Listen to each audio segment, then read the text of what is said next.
Well, I have this plastic restorer that I got. My Tesla, if you have a Tesla or any car, you know, like some of these black trim that you have on there, the bumpers and things like that, just start to get kind of, faded and yucky and white. And I don't know what happened on my Tesla. It's not even that old, but it started getting that white stuff on there.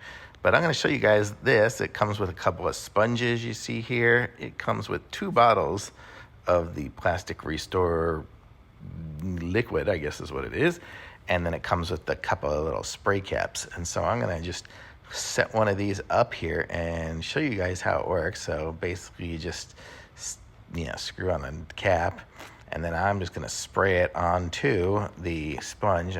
I guess you could spray it directly on the black stuff, but I just wanted to spray it on the sponge to give it a shot. But you can see all those, like, it looks almost like fingerprints or something on there, but it just doesn't go away. They're just permanent.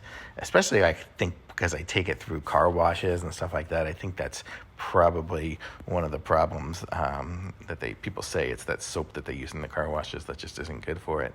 But this is kind of a thing, and I've had the car for 3 years or so now. But look, I'm just rubbing this in here, and I'm just like amazed.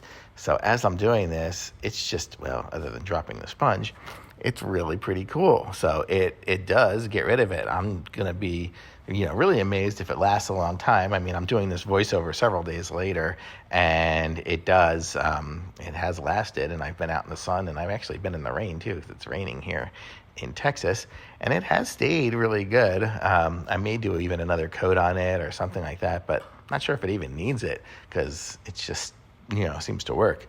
It's really great stuff. So it's that plastic restorer. Let me see if I show the box again. You can see me there as I'm videoing it. It's hard to kind of video with one hand and do the stuff, but I really like it. So I think you guys should pick up some of this plastic restorer. Really works good. You won't regret it, that's for sure. So love it. Thumbs up.